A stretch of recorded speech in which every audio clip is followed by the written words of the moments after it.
Everyone, இந்த வீடியோவில் நம்ம பார்க்க போகிறது எரித்ரோபாய்சிஸ், அதாவது ரெட் பிளட் செல்ஸ் உடைய ப்ரொடக்ஷன்ஸ் எப்படி இருக்குன்னு பார்க்குறோம்.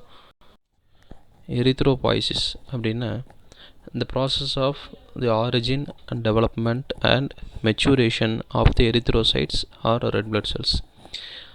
இந்த ரெட் பிளட் செல்ஸ் எங்கேருந்து உருவாகுது, எப்படி அது டெவலப் ஆகுது, அதனுடைய மெச்சூரேஷன் எப்படி இருக்கிறது அப்படிங்கிறத பார்க்குறது தான் இந்த எரித்ரோபாய்சிஸ் அப்படிங்கிறது. Site of the RBC production, எந்த இடத்துல இருந்து இந்த ரெட் பிளட் செல்ஸ் உருவாகுது அப்படின்னு பார்த்தீங்கன்னா, இன்ஃபிட்டல் லைஃப், குழந்தை தாயினுடைய கருவறையில் இருக்கும்போது முதல் 2 மாதங்களில் for first to second month வரையும் பார்த்தீங்கன்னா, மீசன்கைம் ஆஃப் தி யாக் சேக்கில் இருக்கக்கூடிய மீசன்கைமில் இருந்து ஆர்பிசி ப்ரொடியூஸ் ஆகுது. ஃபார் 3 to 6 மந்த், 3 மாதத்திலிருந்து 6 மாதம் வரைக்கும் லிவர், ஸ்ப்ளீன் அண்ட் லிம்பாய்டு ஆர்கன்ஸிலிருந்து அந்த ஆர்பிசி ஆனது ப்ரொடியூஸ் ஆகுது.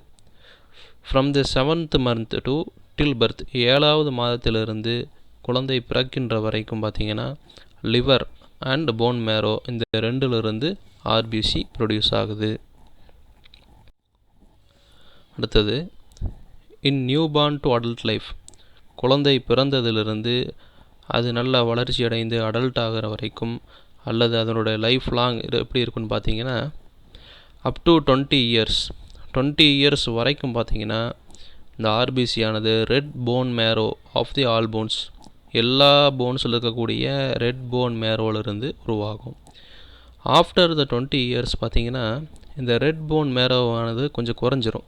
லாங் போன்ஸில் இருக்கக்கூடிய ரெட் போன் மேரோ பார்த்திங்கன்னா எண்டுக்கு போயிடும். நான் முதல்ல பார்த்தது எல்லா போனில் இருக்கக்கூடிய ரெட் போன் மேரோலேருந்து வரும். ஆனால் ஆஃப்டர் 20 இயர்ஸ் பார்க்கும்போது லாங் போன்ஸில் இருக்கக்கூடிய ஷாஃப்டில் பார்த்திங்கன்னா எல்லோ போன் மேரோ வந்து உருவாயிரும். டியூ டு த ஃபேட் டெபாசிஷன்னால் எல்லோ போன் மேரோ வந்து அந்த ஷாஃப்டில் உருவாயிரும். அந்த எண்ட்ஸில் தான் பார்த்திங்கன்னா, லாங் போன்ஸினுடைய எண்ட்ஸில் தான் இந்த ரெட் போன் மேரோ இருக்கும். அதிலிருந்து ஆர்பிசி ப்ரொடியூஸ் ஆகும். மேலும் பார்த்திங்கன்னா membranous bones like vertebra, sternum, ribs, scapula, iliac bones, skull bones எல்லாம் பார்த்திங்கன்னா இந்த மாதிரியான மெம்பரேனஸ் போன்ஸிலிருந்து ஆர்பிசி உருவாகுது. அதோடு சேர்த்து லிவர் அண்டு ஸ்ப்ளின், இந்த 2 ஆர்கன்ஸ்லேருந்தும் ஆர்பிசி ப்ரொடியூஸ் ஆகுது. அடுத்தது ப்ராசஸ் ஆஃப் எரித்ரோபாய்சிஸ். இப்போ மொதல் சைட்டு பார்த்துட்டோம். அடுத்தது எப்படி அது டெவலப் ஆகுது அப்படிங்கிறது பார்க்குறோம். ஃபர்ஸ்ட் ஒன் பார்த்திங்கன்னா போன் மேரோ, அதாவது ரெட் போன் மேரோவிலேருந்து இந்த ப்ரொடக்ஷன் வந்து ஸ்டார்ட் ஆக ஆரம்பிக்குது. இந்த ரெட் போன் மேரோவிலேருந்து என்ன நமக்கு வருதுன்னு பார்த்தீங்கன்னா, டைரெக்டாக ஆர்பிசி வரப்போகிறதில்ல. இந்த ரெட் போன் மேரோவிலேருந்து சில செல்ஸ், அதாவது ப்ளூரிபொட்டன்ட் ஹீமோபாய்டிக் ஸ்டெம் செல்ஸ் அப்படின்னா தெரியும். ஸ்டெம் செல்ஸ் அப்படிங்கிறது என்ன வகையான ஒரு செல்லாக வேணால் அது கன்வெர்ட் ஆகிறதுக்கான ஒரு சக்தி அதுக்கு இருக்கும். அப்போ ப்ளூரிபொட்டன்ட் அப்படிங்கிறதுக்கு மீனிங் பார்த்திங்கன்னா மல்டிபொட்டன்ட். நிறைய அதுக்கு உண்டான பொட்டன்ஷியல் இருக்குது.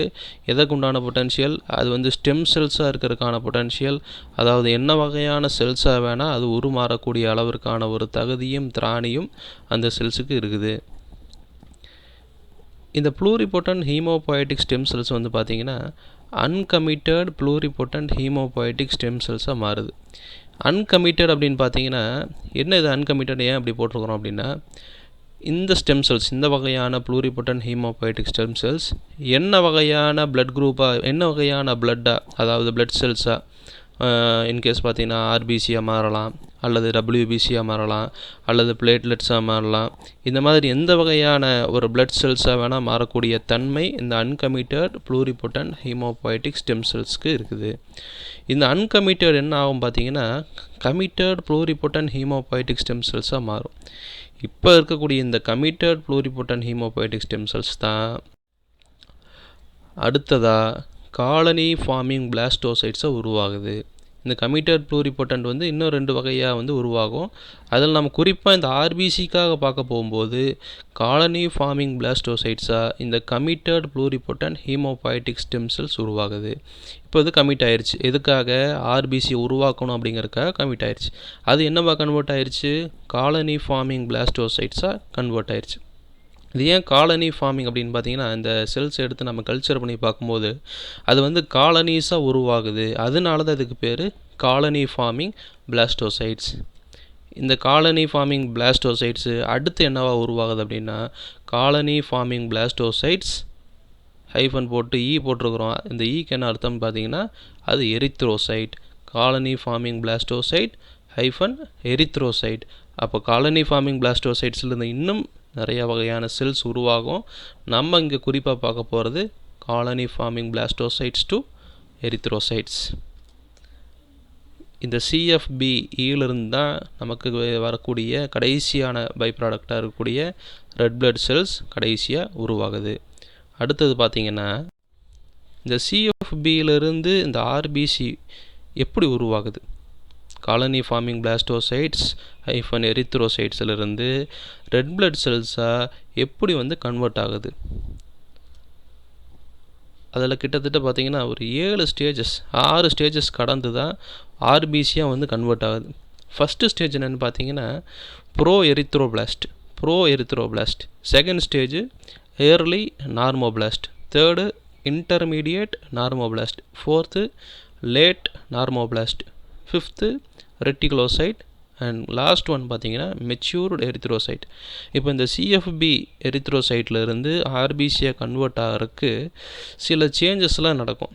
சில குறிப்பிட்டு சொல்லக்கூடிய இம்பார்ட்டண்ட்டான சேஞ்சஸ் நம்ம நோட் பண்ணி வச்சுக்கிட்டோம்னா அது என்னென்னு பார்த்தீங்கன்னா, ரிடக்ஷன் இந்த செல் சைஸ். இப்போ ப்ரோ எரித்ரோபிளாஸ்ட் வந்து செல் சைஸில் பெருசாக இருக்கும். கடைசியாக இந்த ஆர்பிசி அதாவது மெச்சூர் எரித்ரோசைட் வரும்போது பார்த்திங்கன்னா சைஸ் வந்து கம்மியாயிரும். இதுதான் first point, reduction in the cell size.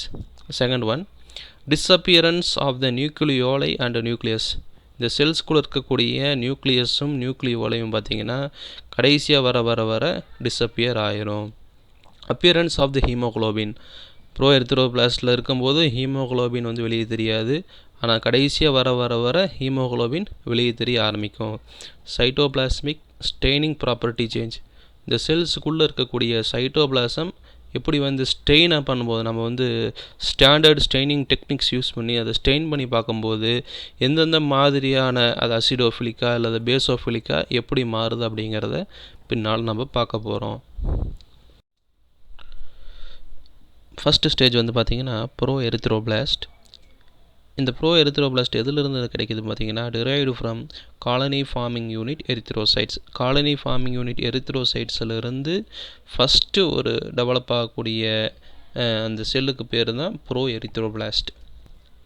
இந்த பிக்சரில் பார்த்தீங்கன்னா உங்களுக்கு ப்ரோ எரித்ரோபிளாஸ்ட் எப்படி இருக்குங்கிறது நான் இப்போ காமிச்சிருக்கிறோம். இது வெளியே இருக்கக்கூடியது செல். இந்த அவுட்டர் செல்லுக்குள்ளே இருக்கக்கூடியது பார்த்திங்கன்னா நியூக்ளியஸ். அதுக்குள்ளே இருக்கக்கூடிய இந்த ரெண்டும் நியூக்ளியோலை. இந்த ப்ரோ எரித்ரோபிளாஸ்ட் செல்லுடைய சைஸ் பார்த்திங்கன்னா 20 மைக்ரான்ஸ் இருக்கும். இதுதான் பெரிய சைஸ். இதுக்கப்புறம் வரக்கூடியதெல்லாம் குறைஞ்சிக்கிட்டே போகும். Nucleus is large. நியூக்ளியஸ் பார்த்திங்கன்னா பெருசாக இருக்கும். ஆல்மோஸ்ட் இந்த செல்லவே ஃபுல்லாக கவர் பண்ணுற அளவுக்கு இந்த நியூக்ளியஸ் இருக்கும். With 2 or more நியூக்ளியோலை. உள்ளுக்குள்ளே பார்த்திங்கன்னா 2 நியூக்ளியோலையும் இருக்கும். அண்ட் ஆல்சோ பார்த்திங்கன்னா ரைபோசோம்ஸும் இந்த ப்ரோ எரித்ரோபிளாஸ்ட்டில் இருக்கும். Cytoplasm is basophilic. இந்த செல் சைட்டோபிளாசம் இருக்குது தெரியுங்களா?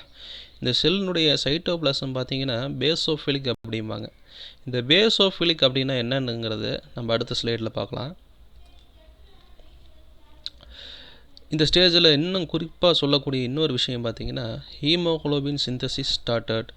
இந்த ஸ்டேஜில் தான் ஹீமோக்ளோபின் வந்து உருவாக ஆரம்பிக்கும். ஆனால் பார்த்திங்கன்னா இந்த ஸ்டேஜில் இருக்கும்போது அந்த செல்லில் இந்த ஹீமோக்ளோபின் வந்து அப்பியர் ஆகாது.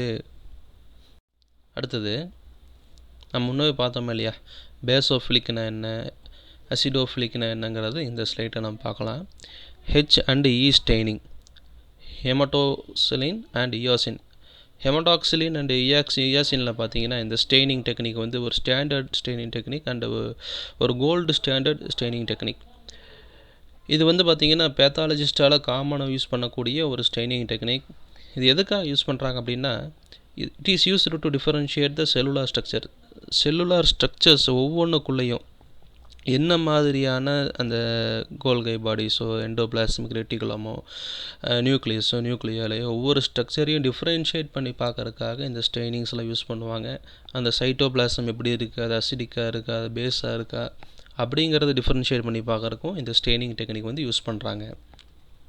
இப்போது ஒரு செல்லை வந்து நம்ம அசிடோஃபிலிக்னு சொல்லணும்னா அதுக்கு என்னென்ன ஸ்டெய்னிங் ப்ராப்பர்ட்டிஸ் இருக்குன்னு பார்த்தீங்கன்னா, cells that like the acid stain.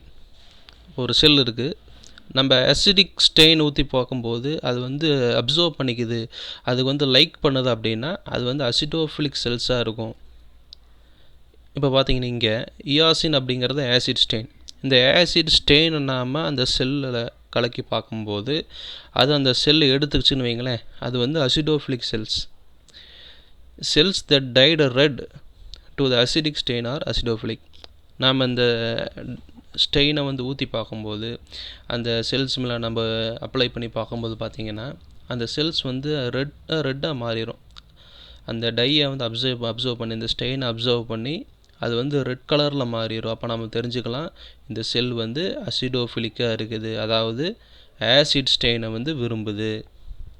இன்னொன்று பார்த்தீங்கன்னா பேசோஃபிலிக் அப்படிங்கிறது ஜஸ்ட் ஆப்போசிட். எல்லாமே பாருங்கள், cells that like the basic stains.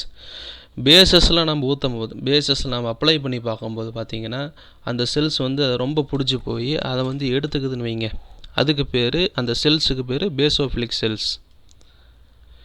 ஹெமடாக்சிலிங்கிறது தான் இங்கே இருக்கக்கூடிய நம்ம யூஸ் பண்ணக்கூடிய பேசிக் ஸ்டெயின். இந்த ஹெச்என்டி ஸ்டெயினிங் ப்ராசஸில் நாம் இந்த ஆர்பிசி மேலே, அதாவது இந்த பிளட் செல்ஸ் மேலே பயன்படுத்தி பார்க்கக்கூடிய ஒரு basic stain. Cells that dyed blue to the basic stain are basophilic. இந்த ஹெமடாக்சிலினை வந்து நம்ம அப்ளை பண்ணி பார்க்கும்போது அந்த செல்ஸ் எல்லாம் ப்ளூ கலரில் மாறிச்சுன்னு வைங்களேன், அதுக்கு பேர் பேசோஃபிலிக் அப்படிங்கிறாங்க. அதாவது இந்த ஸ்டெயினை நாம் யோசின் ஸ்டெயின், அதாவது ஆசிட் ஸ்டெயின் அப்ளை பண்ணி பார்க்கும்போது ரெட்டாக மாறுது, அல்லது பேசிக் ஸ்டெயின் அப்ளை பண்ணி பார்க்கும்போது ப்ளூவாக மாறுதுன்னா அந்த செல்ஸ் வந்து ஒன்று அசிடோஃபிலிக்காக இருக்கும், அதாவது ரெட் கலரில் மாறிச்சுன்னா, அல்லது பேசோஃபிலிக்காக இருக்கும், அதாவது ப்ளூ கலரில் மாறிச்சுன்னா. அடுத்தது இந்த இப்போ ஸ்டேஜஸுக்கு வந்துடும். மறுபடியும் இந்த ஸ்டெயின்ஸ்லாம் நம்ம ஏன் முன்னாடி சொன்னோம்னு பார்த்தீங்கன்னா, ஒவ்வொரு ஸ்டேஜஸ்லேயும் இந்த செல்ஸ் வந்து ஸ்டெயினை வந்து அப்ளை பண்ணி பார்க்கும்போது ஒவ்வொரு ஸ்டெயின் அதை எடுத்துக்கும். அதை கொண்டு நம்ம வந்து அந்த டிஃப்ரென்ஷியேட் பண்ணி பார்க்குறோம், இந்த செல்ஸ் வந்து இப்போ இந்த ஸ்டேஜில் இருக்குது அப்படிங்கிற டிஃப்ரென்ஷியேட் பண்ணி பார்க்குறதுக்கு நமக்கு ரொம்ப உதவி செய்யும். அதனால தான் நம்ம முன்னே அதை சொல்லியிருந்தோம். இப்போ வாங்க அந்த ஸ்டேஜஸ் அப்படியே கண்டினியூ பண்ணி பார்ப்போம். இப்போ இந்த இயர்லி நார்மோபிளாஸ்ட் பார்த்தீங்கன்னா 15 மைக்ரான் இருக்கும். முதல் பார்த்தது 20 மைக்ரான் இருந்துச்சு, இப்போ பார்க்குறது 15 மைக்ரான். அதாவது இந்த செல்லுடைய டயாமீட்டர் அப்படியே குறைஞ்சிருச்சு. இருக்கக்கூடிய நியூக்ளியோலை எல்லாம் டிஸப்பியர் ஆகி நியூக்ளியஸும் சின்னதாயிரும். போன ஸ்டேஜில் நியூக்ளியஸ் பெருசாக இருந்துச்சு, இந்த ஸ்டேஜில் நியூக்ளியஸ் சின்னதாயிருச்சு. Condensation of the chromatin network occurs with more dense. இந்த செல்ஸ்குள்ளே இருக்கக்கூடிய குரோமாட்டின் நெட்வொர்க்ஸ்லாம் பார்த்தீங்கன்னா ரொம்ப அப்படி சுருங்கி போய் ஒரு காம்பேக்டாக, ஒரு அடர்த்தியாக மாறிடும். இந்த சைட்டோபிளாசம் இஸ் பேசோஃபிலிக். முதல்ல பார்த்தோம், சைட்டோபிளாசம் பேசோஃபிலிக்னா அது பேசிக் ஸ்டெயினை வந்து ரொம்ப விரும்புது அப்படின்னா அது வந்து ப்ளூ கலராக இருக்கும் அப்படிங்கிறத பார்த்தோம்.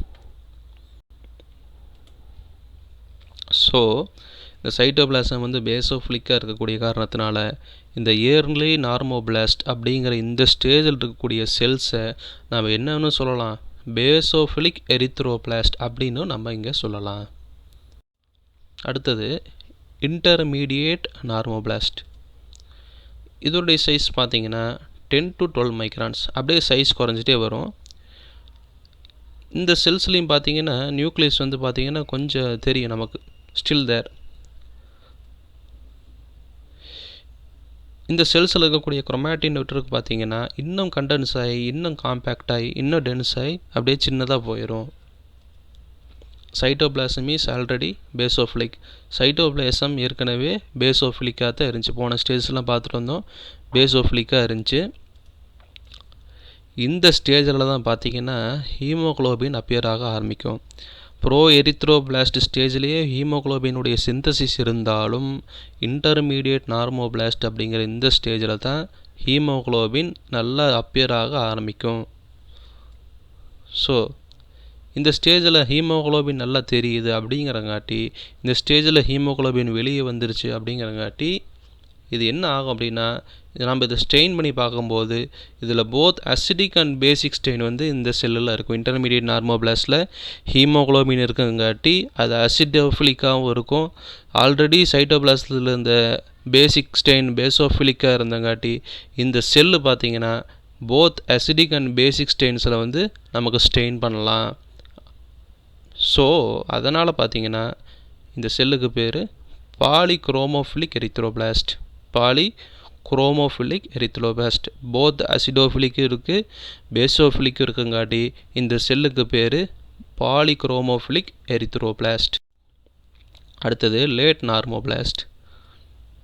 சைஸ் வந்து பார்த்திங்கன்னா 8லேருந்து 10 மைக்ரான் இருக்கும். சைஸ் அப்படியே கம்மியாகிட்டே போகும். நியூக்ளியஸ் பார்த்திங்கன்னா ரொம்ப ஸ்மாலாக போயிடும். அப்படியே நியூக்ளியஸ் குறைஞ்சிட்டே வந்துச்சு. இந்த ஸ்டேஜ் வரும்போது பார்த்திங்கன்னா நியூக்ளியஸ் நம்ம கண்ணுக்கே தெரியாது. அதனால் அதுக்கு பேர் என்ன பார்த்தாங்கன்னா இங்க் ஸ்பாட் நியூக்ளியஸ் அப்படிப்பாங்க.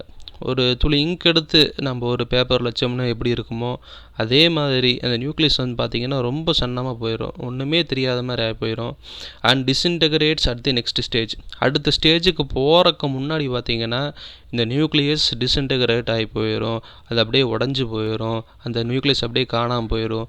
ஆக இந்த காணாமல் போகிறக்கு பேர் தான் பிக்னோசிஸ் அப்படிங்கிறாங்க. நியூக்ளியஸ் டிஸ்இன்டகிரேட் ஆகி காணாமல் போகுது இல்லையா, அதுக்கு பேர் pyknosis. So very much condensation of the chromatin network. நான் இப்போ முன்னாடி ஸ்டேஜஸில் குரோமாட்டின் நெட்வொர்க் வந்து கண்டென்ஸ் ஆகிட்டே வந்துச்சு. இதில் பார்த்தீங்கன்னா ரொம்ப கண்டென்ஸ் ஆகி போய் இந்த நியூக்ளியஸும் காணாமல் போயிடும், குரோமாட்டின் நெட்வொர்க்கும் பார்த்தீங்கன்னா ரொம்ப சுருங்கி போயிடும். Cytoplasm becomes almost acidophilic. Cytoplasm பார்த்தீங்கன்னா அசிடோஃபிலிக்காக கன்வெர்ட் ஆகிரும். ஏன் கன்வெர்ட் ஆகுதுன்னா ஹீமோகுளோபின் இந்த இடத்துல அதிகமாகிடும். இன்டர்மீடியட் நார்மோபிளாஸ்டில் ஹீமோகுளோபின் அப்பியர் ஆக ஆரம்பிக்கும். ஆனால் இந்த லேட் நார்மோபிளாஸ்டில் பார்த்திங்கன்னா ஹீமோகுளோபின் அதிகமாக ஆரம்பித்தங்காட்டி சைட்டோபிளாசம் அசிடோஃபிலிக்காக மாறிடுது. ஸோ இதனால் இந்த ஸ்டேஜில் இருக்கக்கூடிய செல்ஸுக்கு பேர் ஆர்த்தோக்ரோமிக் எரித்ரோபிளாஸ்ட். ஆர்த்தோக்ரோமிக்னா ஒரே ஒரு குரோம், அசிடோஃபிலிக் மட்டும் இருக்குது, அதனால் ஆர்த்தோக்ரோமிக் எரித்ரோபிளாஸ்ட். அடுத்த ஸ்டேஜ் வந்து பார்த்திங்கன்னா ரெட்டிகுலோசைட். இந்த ரெட்டிகுலோசைட் வந்து இன்னொரு பேர் இம்மெச்சூர் ஆர்பிசி அப்படிம்பாங்க. இன்னும் மெச்சூர் ஆகாத ஆர்பிசி. அடுத்த ஸ்டேஜில் மெச்சூர் ஆர்பிசி இருக்கும். இதனுடைய சைஸ் பார்த்திங்கன்னா மெச்சூர் ஆர்பிசியோட கொஞ்சம் அதிகமாக இருக்கும். அதாவது மெச்சூர் ஆர்பிசி இன்னும் கொஞ்சம் சைஸ் குறைஞ்ச மாதிரி இருக்கும். ஸோ இந்த பிக்சர் போட்டிருக்கிறோம்ல, இதுதான் ரெட்டிகுலோசைட். இதுக்குள்ளே பார்த்தீங்கன்னா ரெட்டிகுலர் நெட்வொர்க் இருக்கும். இது என்னன்னு பார்த்தீங்கன்னா டிஸ்இன்டகிரேட்டட் ஆர்கனல்ஸ். அதாவது முன்ன அந்த நியூக்ளியஸு அந்த குரோமாட்டின் நெட்வொர்க்லாம் அப்படியே சுருங்கி போச்சு இல்லையா, அந்த மாதிரி இருக்கக்கூடிய அந்த ஆர்கனல்ஸ் எல்லாம் டிஸ்இன்டகிரேட் ஆகி பார்த்திங்கன்னா அதனுடைய ரெம்னன்ஸ் தான் இந்த ரெட்டிகுலர் நெட்வொர்க் அப்படிம்பாங்க. ஸோ இந்த ரெம்னன்ஸ்லாம் இருக்கிறங்காட்டி இந்த ஸ்டேஜில் இருக்கக்கூடிய இந்த செல்லுக்கு பேர் ரெட்டிகுலோசைட். ஸோ இந்த ஸ்டேஜில், அதாவது ரெட்டிகுலோசைட் அப்படிங்கிற ஸ்டேஜில் இருக்கும்போது it is released from the site of production. எந்த சைட்லேருந்து அது உருவாகுதோ, அதாவது ரெட் போன் மேரோலேருந்து உருவானாலும் சரி அல்லது லிவர்லேருந்து உருவானாலும் சரி, இந்த ரெட்டிகுலோசைட் வந்து இந்த ஸ்டேஜில் பார்த்திங்கன்னா பிளட் கேபிலரிஸ்குள்ளே என்ட்ரு ஆயிரும். இப்போ ரெட்டிகுலோசைட் கவுண்ட் எவ்வளோ இருக்குதுன்னு பார்த்தீங்கன்னா நியூபார்னுக்கு, அதாவது பிறந்த குழந்தைகளுக்கு பார்த்திங்கன்னா 2 to 6% ஆஃப் ஆர்பிசி. ஆர்பிசி இப்போ 100 இருக்குன்னு வைங்களேன், 100 ஆர்பிசி இருந்தால் 2லிருந்து 6 ரெட்டிகுலோசைட்ஸ் வந்து இருக்கும். லேட்டர், அதாவது நியூபார்ன்லேருந்து கொஞ்ச நாள், அதாவது 1 வீக்கை தாண்டி பார்த்திங்கனாவே 1% இந்த ஆர்பிசியுடைய கவுண்ட் 100 இருந்தால் இந்த ரெட்டிகுலோசைட் வந்து பார்த்திங்கன்னா 1 தான் இருக்கும். இப்படியான கவுண்ட்டுக்கு இது குறைஞ்சி போயிடும். ஆனால் increases during RBC production. RBC produce ஆகுதுன்னு வைங்க, ஆர்பிசி ப்ரொடக்ஷன் வந்து இருக்குதுன்னு வைங்க, அந்த டைமில் பார்த்திங்கன்னா இதனுடைய கவுண்ட்ஸும் இன்க்ரீஸ் ஆகிரும். அடுத்தது மெச்சூர் எரித்ரோசைட். இது last and final stage. Size பார்த்திங்கன்னா 7.2 மைக்ரான்ஸ் இருக்கும். இந்த பிக்சரில் கொடுத்துருக்கிறது தான் ஆர்பிசி. Red blood cells. இப்படி தான் நம்மளுடைய ரத்தத்தினுடைய இருக்கக்கூடிய ரெட் பிளட் செல்ஸ் இருக்கும். இதில் பார்த்தீங்கன்னா பழைய ஸ்டேஜில், அதாவது முன்னாடி ஸ்டேஜில் இருந்த ரெட்டிகுலர் நெட்வொர்க் வந்து இந்த ஸ்டேஜில், அதாவது இந்த மெச்சூர்டு ஆர்பிசியில் பார்த்தீங்கன்னா இருக்காது.